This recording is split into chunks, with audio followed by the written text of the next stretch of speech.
요새 그 종합 케이스가 그렇게 많지 않아서 케이스를 할 만한 게 별로 없어서 지난번에 저희들이 봤을 때 이제 환자가 크로닉 리버 디지즈 때 그렇게 보이지 효과상이 크게 보이지 않는데 리버 시로시스가 있을 때 이성현 선생님 케이스가 있어서 그거하고 연관해서 넌 알코올릭 패티 리버 디지즈를 최근에 한 가이드라인을 중심으로 간단하게 정리를 해서 보았습니다.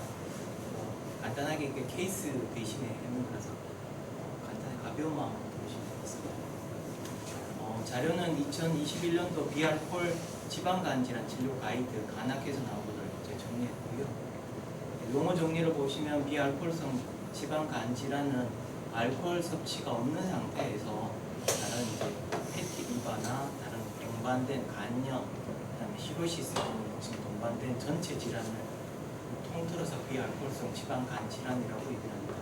우리가 보통 이제 알코올 섭취량을 얘기를 할 때는 남자들 같은 경우는 하루에 한 30g, 여자 한 20g 정도의 알코올 양을 얘기를 하니까 보통 알코올 10g이 술 한 잔 정도 생각하시면 되거든요.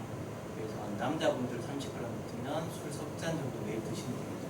한 일주일 단위로 하면 소주 한 두세 병 정도 드시면 드신다고 하고, 보다 적은 양일 때는 꼭 알코올을 많이 드신다고 얘기하고 좀 어렵습니다. 근데 이렇게 저희들이 이제 진단을 이렇게 용어를 해놨는데 지금 현재는 이 용어 말고 메타볼릭 어소시에이트 패티 리버 디지즈 같은 여러 가지 단어를 쓰는데 그건 일단 오늘 이 얘기에서는 차치하고요. 우리가 일단 많이 쓰시는 이 단어 중심으로 보는데 이러한 단어들이 있기는 한데 우리가 진단하기는 굉장히 어렵습니다. 왜냐하면 진단을 보시면 알코올성 지방간질은 이 통칭된 지칭이고 이걸 세분해 보면 알코올성 지방간, 지방간염, 지방간질환, 유방간변비를 치는데 이게 진단 기준이 조직학적 판단에 따른 진단 기준입니다. 우리가 임상에서 조직학 소견을 볼 수가 없는데 이거를 이제 진단명 자체는 이 조직학 기준으로 반영되는 거라서 조직학 검사를 안 하면 명확하게 이걸 진단하기가 어렵습니다. 그래서 현재는 저희들이 영상학적 진단으로 이 판단을 대신하고 있는데 특히 일라스토그라피가 많이 발전돼서 지금은 조직학적 소견을 이 일라스토그라피가 대신하고 있어서 거기에 중점을 맞춰서 한번 살펴보도록 하겠습니다. 지금 아까 전에 이제 명칭했던 보셨던 것처럼 알코틱 패티리바, 스테아토 헤파타이티스, 파이브로시스, 그게 진행된 시로시스 등 이 각각의 단어들은 옆에 있는 히스탈러지를 중심으로 해서 진단이 된 이제 정의입니다. 런 알코올릭 패티리바는 이 펫이 어클뮤레이션 되어 있지만 염증 소변이 안 보이는 거고, 스테아토 헤파타이티스는 지금 여기 보이는 게 인플라메이션이 보이는 부분입니다. 인플라메이션이 보이면 헤파타이티스, 거기에 파이브로시스가 있으면 파이브로시고, 이게 진행됐을 때 시로시스로 진행하겠습니다. 우리나라의 유병률을 보면 비알코올성 지방간 비율은 발생률이 연간 1000명당 45명 정도 돼요. 비알코올성 지방간 유병률은 이 보고마다 아주 매우 다양한데 적어도 30% 이상, 많게는 한 50%까지 된다고 되어 있습니다. 그러면 이 비알코올성 지방간이 비만 인구에만 있느냐, 아니고 비비만 인구의 비알코올성 지방간 질환의 유병률도 한 20% 정도 되니까 비만, 비비만을 차치하고 굉장히 많은 유병률을 가지고 있다고 보실 수 있습니다.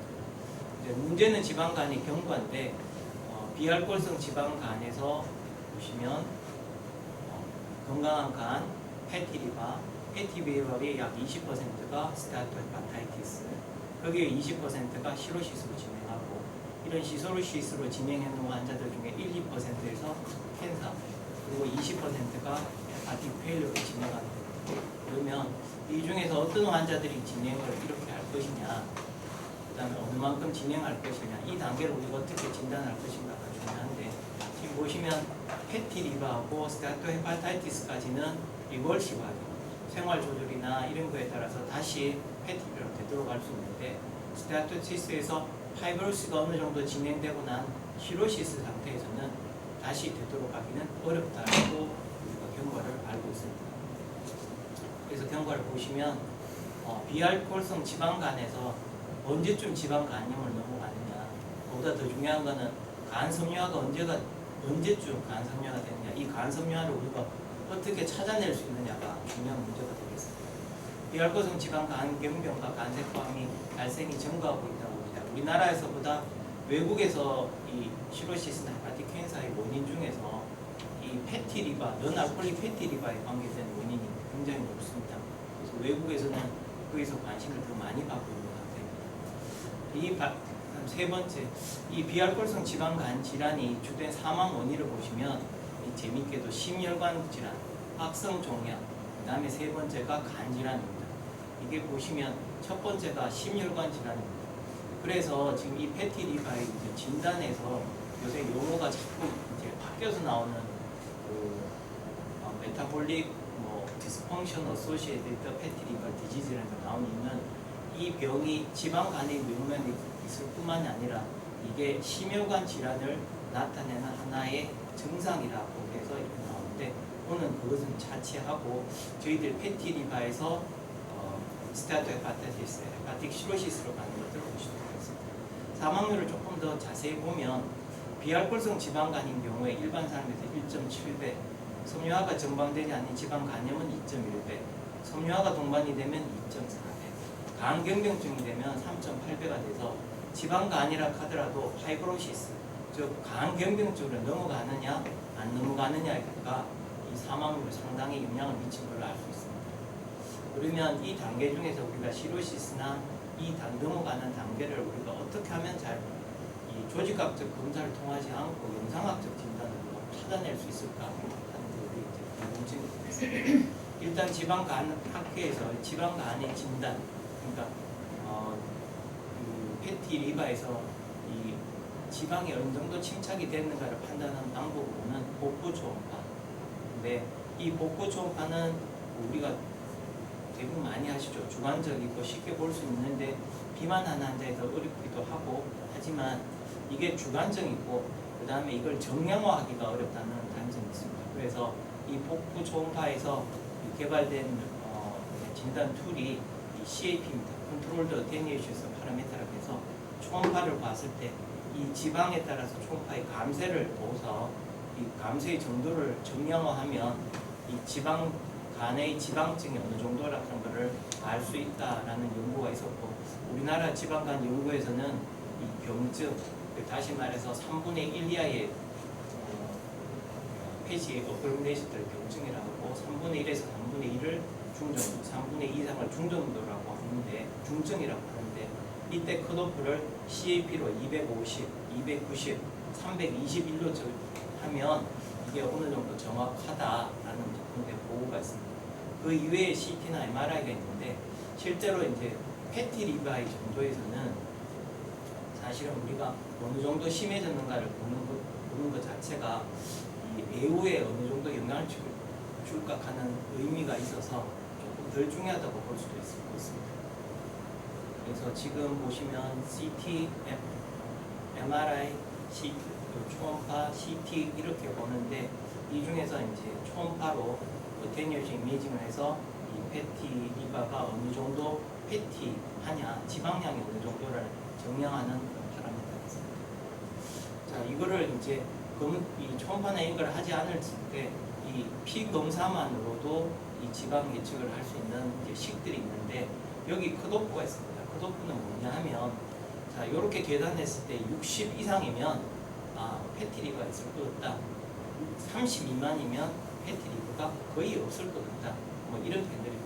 근데 사실은 이게 임상적으로 우리한테 그렇게 중요할까 하는 생각은 듭니다. 왜냐하면 초음파로 봐서 주관적으로도 패티리바의 어느 정도는 판단할 수 있고 패티리바의 정증이 이게 스테아토 헤파타이티스로 넘어가는 직접적인 원인이 되었다고 보기는 좀 어렵습니다.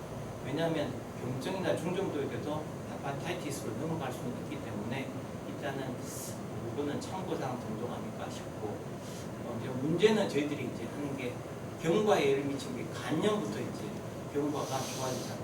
근데 이런 지방 간염을 어떻게 진단하겠느냐 여러 가지 지금 현재 툴이 있긴 하지만 권고사항으로 되는 현재 이 엘라스토나 다른 이런 것들로는 진단에 한계가 있는 것이다 라고 일단 결론을 전제는 내놔야 됩니다. 하면 세 번째가 이제 파이브로시스인데 우리가 사실은 여기 파이브로시스에 관심이 있습니다. 이게 실제로는 섬유화 간염을 넘어가는 단계고 시로시스로 넘어가는 단계고 위험도를 우리가 보는 이제 리스크 상태라서 근데 여기에는 파이브로스캔, 포인트 쉐어웨이브 일러스토그래피, 2D, MRM 영상학적 판단들이 도움이 된다. 영상적인 판단이 도움이 안 될 때는 이게 혈청학적 패널을 사용할 수 있다. 되어 있어서 자 여기에 이제 선생님들이 요새 많이 보시는 것들이 나오지 싶습니다. 영상학적에 있어서는 현재는 쉐어웨이브 일러스토그래피를 사용하는 방법을 좀 많이 쓰고 있고 영상학적 소변이 없는 파이브로 스캔이 하나 있고 초음파에서 영상 기반으로 있는 포인트 쉐어웨이브 일러스토그래피와 2D 쉐어웨이브 일러스토그래피가 있습니다. 지금 현재는 이 기술들이 많이 발달되어 있어서 AUC가 0.8, 0.9 정도니까 민감도가 거의 한 80에서 90% 정도는 찾아낼 수 있다. 파이브로시스로 찾아낼 수 있다는 연구들이 계속 나와 있고 그 다음에 또 한 가지 우리가 만약에 이 초음파로 이런 것들을 볼 수가 없었을 때는 이 혈청학적 검사를 통해는 이런 이 수식을 통해서 우리가 알 수 있는데 여기서도 컷오프는 이제 컷오프가 이렇게 두 개가 제시되는데 이거 의미는 뭐냐면 0.676 이상이 되면 이거 파이브로스가 있는 거 거의 맞다. 80% 이상의 속도를 가지고 우리가 확신할 수 있다. 그 다음에 마이너스 1.145 이하면 거의 없다. 여기에 대해서는 뭐 걱정할 필요가 없다. 이 정도입니다. 다시 말해서 완전히 배제하는 거, 그다음 완전히 있을 것 같은 거, 그 정도로 구분하는 데 도움이 되는 거고, 그러면 이 중간 단계는 어떠냐? 그건 이제 알 수 없다. 그래서 확실한 거를 구분하는데 피검사를 써볼 수 있다는 거고, 이런 경우 우리가 이제 초음파라는 것들을 영상학적이나 일러스트로그래피를 할 수 없는 경우에는 초음파를 보고 보시면 되면 이 피검사가 어느 정도는 도움이 될 것 같습니다. 그리고 국내 스타디에서도 이게 어느 정도는 검증이 되어 있는 거로서 믿을 수 어느 정도 참고할 수 있다 이렇게 되어 있습니다. 우리가 궁금한 거는 이제 영상학적으로 판단하는 거고요. 가장 많이 알려지고 가장 많이 된 게 대학교에서 많이 쓴 게 파이브로 스캔입니다. 쉐어웨이브를 이렇게 통과시켰을 때 이 파이브로시스가 되는 거에 따라서 여기에 이 쉐어웨이브가 변형이 일어납니다. 그거를 가지고 보는데 결과지가 이렇게 보시면 쉐어웨이브 스티프니스 KPA로 해서 3.9가 나왔다. 그 다음에 어느 정도 했다. 어느 정도 믿을 수 있다. 뭐 이런 결과로 나오게 되는데 보통 여기 쉐어웨이브로 했을 때 정상적인 사람이 5.2, 5.8이라고 되어 있는데 여기 옆에 플러스 마이너스입니다. 그 SD 그러니까 표준 편차를 이 정도 두면 보통 사람들이 5에서 1.5 아래 위 여자들 같은 경우 남자들 같은 경우는 5.8에서 1.5 아래 위로 나오는 게 정상 수치다 보고요. 이 파이브로시스도 스테이지가 있죠. 진행된 상태에 따라서 저희들이 5, 1, 5, 2, 5, 3, 5, 10 되는데 적어도 5, 3 이상부터는 어드밴스드 크로닉 리버 디지스, 리버 시로시스를 강력하게 의심할 수 있는 스테이지가 되는데 이거를 최후의 파이브로 스캔으로 구분할 수 있겠느냐 하는 이제 연구가 계속 시도되었고 그 수치를 정량하기 위한 것들이 계속 시도되었습니다. 그래서 F3.0 같으면 아예 거의 없다. 7.0 있는 듯 없는 듯 하다. 이런 이제 스타디들이 결국 주로 쌓였습니다. 쌓여서 2008년도에 카스텔라 하는 분이 자기가 이제 쭉 나왔던 데이터를 가지고 이 정도 같으면 우리가 이렇게 판단을 할 수 있겠다. 파이브로스의 F1, F2 같은 경우에는 이 쉐어웨이브를 했을 때 7 미만이면 정상이라고 파이브로시스에 없는 거라고 그걸 볼 수 있겠다. 그리고 12.5 이상이면 이거 확실하게 시로시스 있다고 보겠다. 이 중간에는 좀 애매하다. 이 정도로 되었습니다. 그래서 만약에 이제 현재는 우리가 이제 간 섬유화가 있을 경우에 초음파로 봐서 간 파이브로 스캔 이런 것들을 봤을 때 위험군이 있으면 이게 이제 아예 파이브로 스캔으로 아주 KPA가 낮으면 저위험군, 높으면 고위험군 이렇게 해서 필요하면 조직 검사를 하자고 우리 간학회에서 얘기를 하고 있는데 일부에서는 아예 그런 것들을 배제하고 먼저 파이브로 스캔 일러스토그래피를 해가 6 KPA 이하이면 이건 없다. 그 다음 12kPa 이하는 이거는 뭐 분명하게 어드밴스된 시로시스다. 이거 바이옵시 할 필요 없다. 시로시로 치료하자. 이 중간에는 이게 MMO하니까 필요하면 바이옵시 하자. 이렇게 이제 리커멘드 되는 게 외국들에서 제안하고 있는 겁니다. 그래서 이제 이게 제일 마지막 건데 이게 원래 나왔는 그 WFUMP라고 해서 그 월드 페더레이션 울트라소노그래피 협회에서 이 일라스토그래피에 대한 그 리버 울트라소니 일라스토그래피에 대한 가이드라인을 제시했습니다.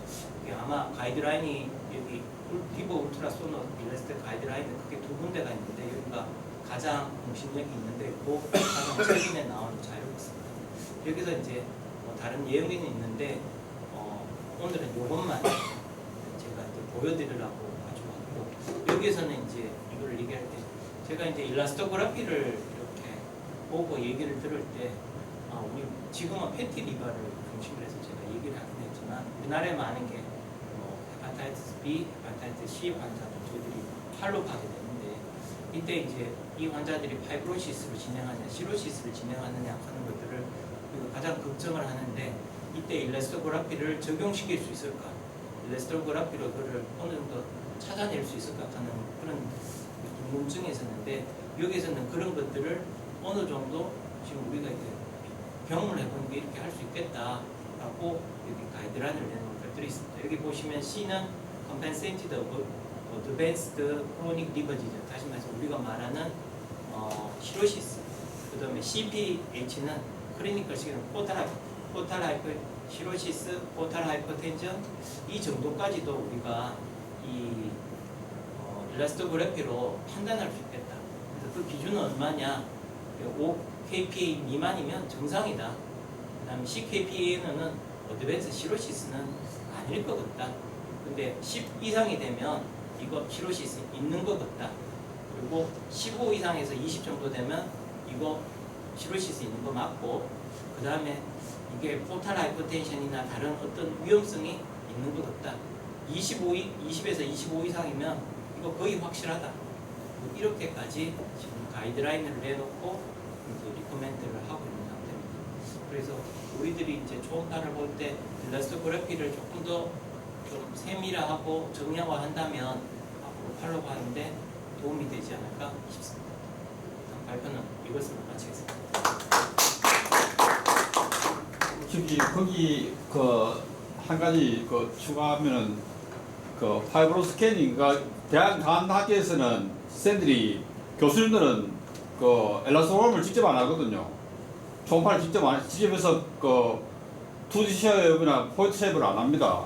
그래서 파이브로 스캔만으로 자꾸 하는데 파이브로 스캔은 한 곳을 그냥 빵 사하고 그냥 하기 때문에 실제로 전체 간 자체를 다 진짜 본다고 할 수 없기 때문에 파이브로 스캔으로 하는 저거는 물론 그동안 연구가 가장 많이 됐다 하지만은 현재는 상당히 이렇게 부정한 방법으로 알고 있고 오히려 쉐어 엘라스토그램 직접 눈을 보면서 하는 쉐어 엘라스토그램 해갖고 그 포인트 쉐입을 2D 쉐입 하는 게 훨씬 더 정확하다고 되어 있고 실제로 해보면은 저희 나라는 패티 리버가 있어도 저희 나라는 외국 끝이 그렇게 심하게 가는 데는 안 해요. 해보면은 실제 12회 패티 리버가 있어도 엘라스토 해보면은 뭐 5미만 나오는 사람도 있긴 하거든요. 물론 간혹은 이제 7, 8 이렇게 나오는 사람도 있긴 한데 그래서 저희 나라는 외국 끝이 저렇게 근거가 그렇게 심하지는 않은 것 같은데 해보시면은 생각외로 하고 요새는 이제 파이브로시스 보는 엘라스토그램 중요하지만은 티슈 아트립스 하면은 초음파로서 우리가 지방 안에서 좀 더 정량 예측할 수 있기 때문에 그런 거 변형해서 하면은 오히려 우리가 파이브로스캔 하는 것보다 훨씬 더 정확하게 이벨리티 할 수 있기 때문에 지금 요새 중국 이상만 다 거기 나오기 때문에 우리가 파이브로스캔에 대해서 너무 이렇게 그걸 할 필요는 없을 것 같아요. 그래서 사실 간학교에서 우리가 그 만성간염 우리가 안티바이럴 에이전트 그거 하는데도 보면은 파이브로스캔하고 MRI 엘라스토그램만 이렇게 해놨지 초음파에 대한 이야기가 없는데 자 그거는 대학교 교수님들이 초음파를 직접 안 하기 때문에 그렇거든요. 직접 하는 사람이 그렇다면은 거기에다 우리가 연사를 할 수 있는 쉐어 엘라스토그램 해갖고 그 수치가 거기다 반영될 수 있는데 그걸 안 하기 때문에 그 사람들이 제정한 사람들이 그걸 떼서 그렇지 오히려 파이브로스캔보다는 저는 초음파로 직접 하는 2D나 포인트 쉐어가 훨씬 더 정확하다고 생각합니다. 그 가이드라인에서도 파이브 저희들도 이제 강의 들으러 가보면 파이브로 스캐닝 가장 스탠다드하다고 돼 있는 얘기를 많이 하시는데, 여기 2024년 여기 가이드라인을 보면 여기 여러 가지 이제 스타디로 봐서는 파이브로 스캐닝 가장 뭐 우월하다 그런 얘기는 없고,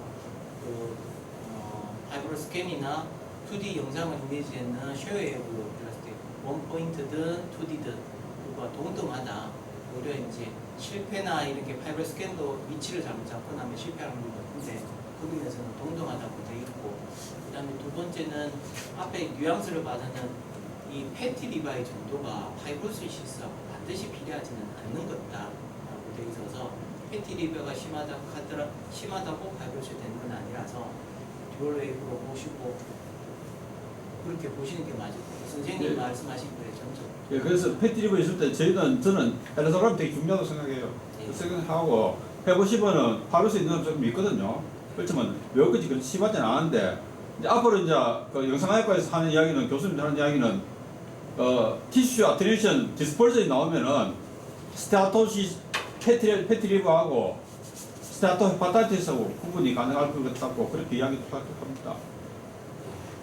그래서 중간에 이제 스테아토 헤파타이티스를 진단할 수 있는 여러 가지 시도가 있긴 있었는데, 여기도 가이드라인들이 있었는데 2024년 여기 월드 페더레이션 가이드라인에서도 현재로는 스테아토 헤파타이티스를 우리가 구분할 수 있는 방법은 현재로는 없는 예, 거다. 현재는 없는데 아직 현재 개발 중인데, 디스퍼전, 그러니까 쉐어브 엘라스토 디스퍼전하고 티슈 어트리션 디스퍼전을 갖다가 같이 이렇게 하면은 앞으로 그렇게 될 수 있다고 전에 최병희 교수는 이야기하니까 그런 얘기 자장하면서 같이 이야기하니까 그런 얘기 하시더라고요. 기계 나오는데 한 2, 3년 남았답니다. 디스퍼션을 구분할 수 있는 게 캐논에서 준비하고 있습니다. 지금 제가 아까 전에 이거 보여드릴 때 요거는 인터넷에서 이게 프리 아티클이라서 찾으실 수 있고, 여기 보시면 저희들이 이제 그 일러스토그래피 할 때 이제 주의해야 될 점, 그 표준 프로시저 같은 것들도 상세히 정리가 돼 있어서 필요하시면 한번 좀 찾아보셔서 읽어보시면 도움이 되실 것 같습니다. 네. 아까 강의에 그 캡 나왔는데 캡은 파이브로 스캔에서 나오는 결과지, 그죠? 예. 캡이 파이브로 스캔, 그러니까 초음파 방식 아니고 그 캡 스쿼트 이야기하시는 파이브로 스캔에 나옵니다. 아까 초음파 방식으로 말씀하신 거. 근데 이제 그 파이브로 스캔에서 보면 이 캡을 두 개 다 같이 자료를 내주니까 근데 네, 파이브로 스캔이 하면은 그 엘라스토 시스템 같이 나옵니까? 두 개 다. 네. 같이 나오는 간편하긴 간편하죠. 근데 CB 자체는 이제 파이브로시스는 아니고 이게 펫이 어느 정도 있는가를, 지방층이 어느 정도 있는가를 보여주는 지표이다. 그 정도. 이재준 원장님 하신 말씀은 맞기는 한데 3년 뒤에 캐논에서 나왔는데 그럼 가격이 얼마나 될 거냐, 그 다음에 지금 우리가 갖고 있는 중국 기기상의 초음파에다가 쉐어웨이브를 보는 옵션을 추가를 했을 때 그 비용하고, 그 다음에 예전에 제가 지금 한 7, 8년 전에 가격입니다만 그 당시에 파이브로 스캔 가격을 물어보니까 거의 어근했던 것 같아요. 근데 파이브로 스캔이 뭐 파이브로 스캔 미니도 있고 파이브로 스캔 뭐 있고, 이게 원래 저 아까 사진에 보여주신 그건 한 5, 60kg짜리 되는 기계인데 요즘 보니까 뭐 이렇게 약간 5kg 정도로 해서 들고 다니는 정도로도 가능하도록 나와 있어서 결국 어느 놈이 나중에 더 싸게 공급되느냐가 먼저 그 3년 뒤에 나왔는데 그럼 당연히 저기 파이브로 스캔 가격도 더 다운시켜 버리면 2D나 그 티슈 아트리션 이미징이 되는 초음파 기기가 한 5,000대 하거든요. 5,000이합니다 지금. 네. 예, 5,000대 하면 서로 살 수 있기 때문에 굳이 파이브로 스캔을 새로 살 필요가 없죠. 파이브로 스캔은 어디를 때리는지 우리가 그렇죠. 그게 단점이긴 한데 그리고 오비즈 하면은 그냥 프로브로 안 되거든요.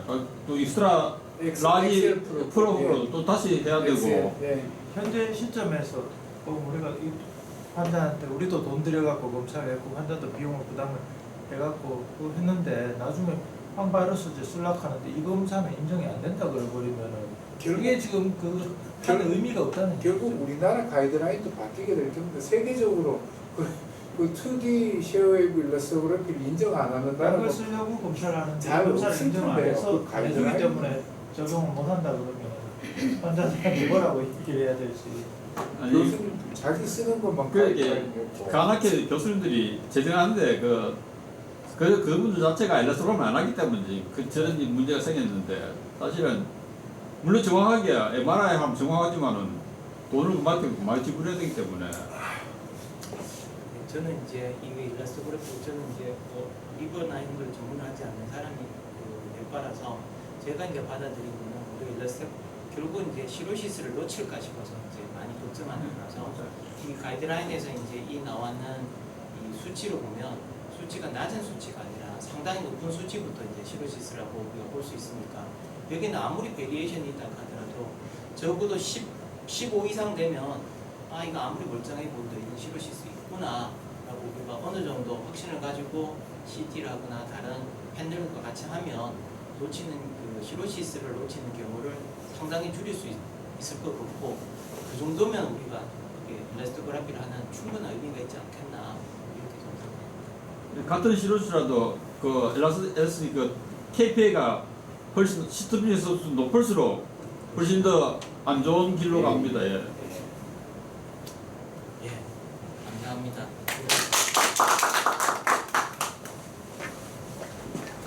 결과는 더이